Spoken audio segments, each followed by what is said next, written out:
أعوذ بالله من الشيطان الرجيم. بسم الله الرحمن الرحيم. الحمد لله الذي أنزل على عبده الكتاب ولم يجعل له عوجا قيما لينذر بأسا شديدا من لدنه ويبشر المؤمنين الذين يعملون الصالحات أن لهم أجرا حسنا ماكثين فيه أبدا وينذر الذين قالوا اتخذ الله ولدا ما لهم به من علم ولا لآبائهم كبرت كلمة تخرج من أفواههم إن يقولون إلا كذبا فلعلك باخع نفسك على آثارهم إن لم يؤمنوا بهذا الحديث أسفا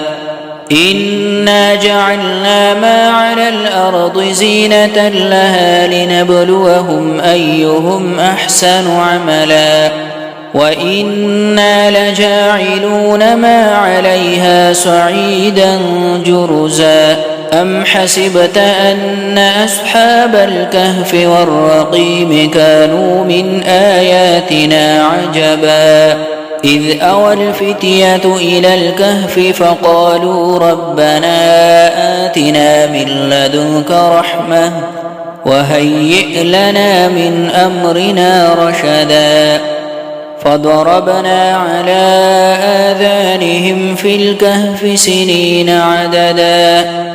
ثم بعثناهم لنعلم أي الحزبين أحصى لما لبثوا أمدا نحن نقص عليك نبأهم بالحق إنهم فتية آمنوا بربهم وزدناهم هدى وربطنا على قلوبهم إذ قاموا فقالوا ربنا رب السماوات والأرض لن ندعو من دونه إلها لقد قلنا إذا شططا هؤلاء قومنا اتخذوا من دونه آلهة لولا يأتون عليهم بسلطان بين فمن أظلم ممن افترى على الله كذبا وإذ اعتزلتموهم وما يعبدون إلا الله فأووا إلى الكهف ينشر لكم ربكم من رحمته ويهيئ لكم من أمركم مرفقا وترى الشمس إذا طلعت تزاور عن كهفهم ذات اليمين وإذا غربت تقرضهم ذات الشمال وهم في فجوة منه ذلك من آيات الله من يهد الله فهو المهتد ومن يضلل فلن تجد له وليا مرشدا وتحسبهم أيقاظا وهم رقود ونقلبهم ذات اليمين وذات الشمال وكلبهم باسط ذراعيه بالوصيد لو اطلعت عليهم لوليت منهم فرارا ولملئت منهم رعبا وكذلك بعثناهم ليتساءلوا بينهم قال قائل منهم كم لبثتم قالوا لبثنا يوما أو بعض يوم قالوا ربكم أعلم بما لبثتم فابعثوا أحدكم بورقكم هذه إلى المدينة فلينظر أيها أزكى طعاما فليأتكم برزق منه وليتلطف ولا يشعرن بكم أحدا إنهم إن يظهروا عليكم يرجموكم أو يعيدوكم في ملتهم ولن تفلحوا إذا أبدا وكذلك أعثرنا عليهم ليعلموا أن وعد الله حق وأن الساعة لا ريب فيها إذ يتنازعون بينهم أمرهم فقالوا ابنوا عليهم بنيانا ربهم أعلم بهم قال الذين غلبوا على أمرهم لنتخذن عليهم مسجدا سيقولون ثلاثة رابعهم كلبهم ويقولون خمسة سادسهم كلبهم رجما بالغيب ويقولون سبعة وثامنهم كلبهم قل ربي أعلم بعدتهم ما يعلمهم إلا قليل فلا تمار فيهم إلا مراء ظاهرا ولا تستفت فيهم منهم أحدا ولا تقولن لشيء إني فاعل ذلك غدا إلا أن يشاء الله واذكر ربك إذا نسيت وقل عسى أن يهديني ربي لأقرب من هذا رشدا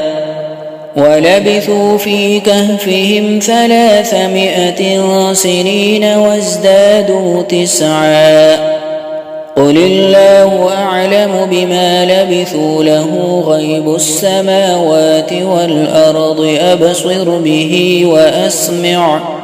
ما لهم من دونه من ولي ولا يشرك في حكمه أحدا واتل ما أوحي إليك من كتاب ربك لا مبدل لكلماته ولن تجد من دونه ملتحدا واصبر نفسك مع الذين يدعون ربهم بالغداة والعشي يريدون وجهه ولا تعد عيناك عنهم تريد زينة الحياة الدنيا ولا تطع من أغفلنا قلبه عن ذكرنا واتبع هواه وكان أمره فرطا وقل الحق من ربكم فمن شاء فليؤمن ومن شاء فليكفر إنا أعتدنا للظالمين نارا أحاط بهم سرادقها وإن يستغيثوا يغاثوا بماء كالمهل يشوي الوجوه بئس الشراب وساءت مرتفقا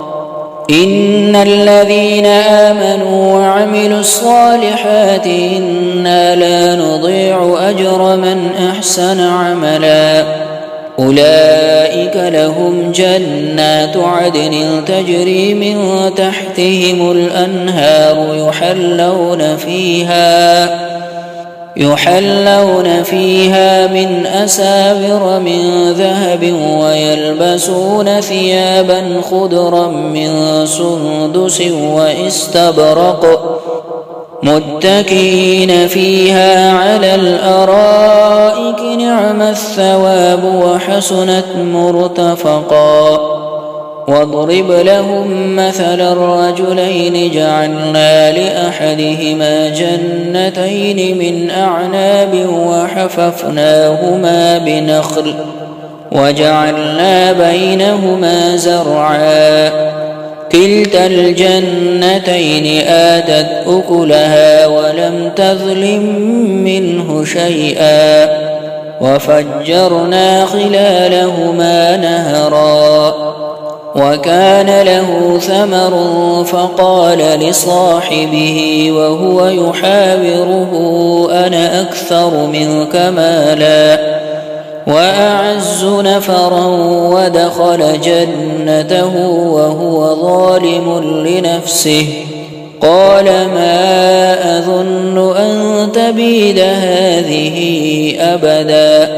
وما أظن الساعة قائمة ولئن رددت إلى ربي لأجدن خيرا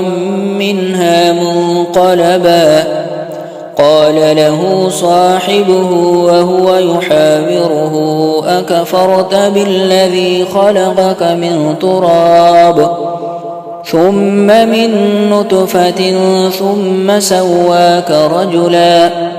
لكن هو الله ربي ولا أشرك بربي أحدا ولولا إذ دخلت جنتك قلت ما شاء الله لا قوة إلا بالله إن ترني أنا أقل منك مالا وولدا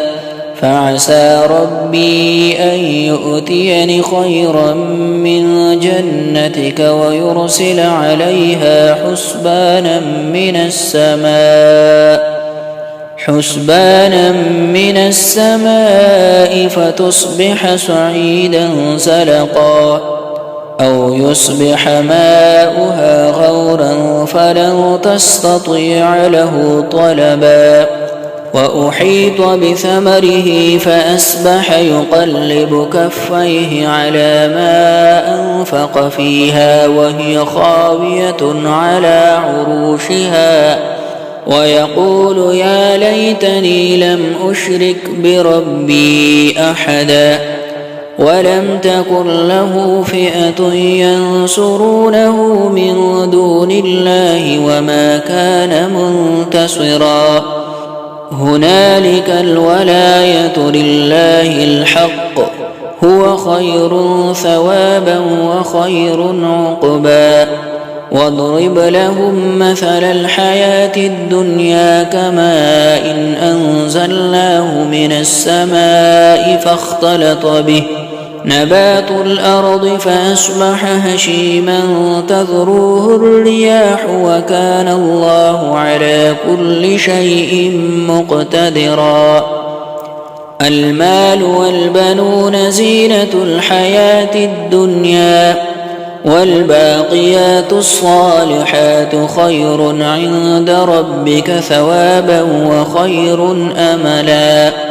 ويوم نسير الجبال وترى الأرض بارزة وحشرناهم فلم نغادر منهم أحدا وعرضوا على ربك صفا لقد جئتمونا كما خلقناكم أول مرة بل زعمتم أن لن نجعل لكم موعدا ووضع الكتاب فترى المجرمين مشفقين مما فيه ويقول يا ويلتنا ما لهذا الكتاب لا يغادر صغيرة ولا كبيرة إلا أحصاها ووجدوا ما عملوا حاضرا ولا يظلم ربك أحدا وإذ قلنا للملائكة اسجدوا لآدم فسجدوا إلا إبليس كان من الجن ففسق عن أمر ربه أفتتخذونه وذريته أولياء من دوني وهم لكم عدو بئس للظالمين بدلا ما أشهدتهم خلق السماوات والأرض ولا خلق أنفسهم وما كنت متخذ المضلين عددا ويوم يقول نادوا شركائي الذين زعمتم فدعوهم فلم يستجيبوا لهم وجعلنا بينهم موبقا ورأى المجرمون النار فظنوا أنهم مواقعوها ولم يجدوا عنها مصرفا ولقد صرفنا في هذا القرآن للناس من كل مثل وكان الإنسان أكثر شيء جدلا وما منع الناس أن يؤمنوا إذ جاءهم الهدى ويستغفروا ربهم إلا أن تأتيهم سنة الأولين أو يأتيهم العذاب قبلا وما نرسل المرسلين إلا مبشرين ومنذرين ويجادل الذين كفروا بالباطل ليدحضوا به الحق واتخذوا آياتي وما أنذروا هزوا ومن أظلم ممن ذكر بآيات ربه فأعرض عنها ونسي ما قدمت يداه إنا جعلنا على قلوبهم أكنة أن يفقهوه وفي آذانهم وقرا وإن تدعوهم إلى الهدى فلن يهتدوا إذن أبدا وربك الغفور ذو الرحمة لو يؤاخذهم بما كسبوا لعجل لهم العذاب بل لهم موعد لن يجدوا من دونه موئلا وتلك القرى أهلكناهم لما ظلموا وجعلنا لمهلكهم موعدا وإذ قال موسى لفتاه لا أبرح حتى أبلغ مجمع البحرين أو أمضي حقبا فلما بلغا مجمع بينهما نسيا حوتهما فاتخذ سبيله في البحر سربا فلما جاوزا قال لفتاه آتنا غداءنا لقد لقينا من سفرنا هذا نصبا قال أرأيت إذ أوينا إلى الصخرة فإني نسيت الحوت وما أنسانيه إلا الشيطان أن أذكره واتخذ سبيله في البحر عجبا قال ذلك ما كنا نبغي فارتد على آثارهما قصصا فوجدا عبدا من عبادنا آتيناه رحمة من عندنا وعلمناه من لدنا علما قال له موسى هل أتبعك على أن تعلمني مما علمت رشدا قال إنك لن تستطيع معي صبرا وكيف تصبر على ما لم تحط به خبرا قال ستجدني إن شاء الله صابرا ولا أعصي لك أمرا قال فإن اتبعتني فلا تسألني عن شيء حتى أحدث لك منه ذكرا فانطلقا حتى إذا ركبا في السفينة خرقها قال أخرقتها لتغرق أهلها لقد جئت شيئا إمرا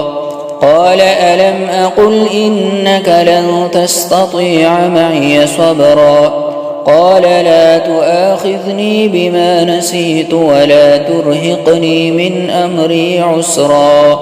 فانطلقا حتى إذا لقيا غلاما فقتله قال أقتلت نفسا زكية بغير نفس لقد جئت شيئا نكرا قال ألم أقل لك إنك لن تستطيع معي صبرا قال إن سألتك عن شيء بعدها فلا تصاحبني قد بلغت من لدني عذرا فانطلقا حتى إذا أتيا أهل قرية استطعما أهلها فأبوا أن يضيفوهما فوجدا فيها جدارا يريد أن ينقض فأقامه قال لو شئت لاتخذت عليه أجرا قال هذا فراق بيني وبينك سأنبئك بتأويل ما لم تستطع عليه صبرا أما السفينة فكانت لمساكين يعملون في البحر فأردت أن أعيبها وكان وراءهم ملك يأخذ كل سفينة غصبا وأما الغلام فكان أبواه مؤمنين فخشينا أن يرهقهما طغيانا وكفرا فأردنا أن يبدلهما ربهما خيرا منه زكاة وأقرب رحما وأما الجدار فكان لغلامين يتيمين في المدينة وكان تحته كنز لهما وكان أبوهما صالحا فأراد ربك أن يبلغا أشدهما ويستخرجا كنزهما رحمة من ربك وما فعلته عن أمري ذلك تأويل ما لم تسطع عليه صبرا ويسألونك عن ذي القرنين قل سأتلو عليكم منه ذكرا إنا مكنا له في الأرض وآتيناه من كل شيء سببا فأتبع سببا حتى إذا بلغ مغرب الشمس وجدها تغرب في عين حمئة ووجد عندها قوما قلنا يا ذا القرنين إما أن تعذب وإما أن تتخذ فيهم حسنا قال أما من ظلم فسوف نعذبه ثم يرد إلى ربه فيعذبه عذابا نكرا وأما من آمن وعمل صالحا فله جزاء الحسنى وسنقول له من أمرنا يسرا ثم أتبع سببا حتى إذا بلغ مطلع الشمس وجدها تطلع على قوم لم نجعل لهم من دونها سترا كذلك وقد أحطنا بما لديه خبرا ثم أتبع سببا حتى إذا بلغ بين السدين وجد من دونهما قوما لا يكادون يفقهون قولا قالوا يا ذا القرنين إن يأجوج ومأجوج مفسدون في الأرض فهل نجعل لك خرجا على أن تجعل بيننا وبينهم سدا قال ما مكني فيه ربي خير فأعينوني بقوة أجعل بينكم وبينهم ردما آتوني زبر الحديد حتى إذا ساوى بين الصدفين قال انفخوا حتى إذا جعله نارا قال آتوني أفرغ عليه قطرا فما استطاعوا أن يظهروه وما استطاعوا له نقبا قال هذا رحمة من ربي فإذا جاء وعد ربي جعله دكاء وكان وعد ربي حقا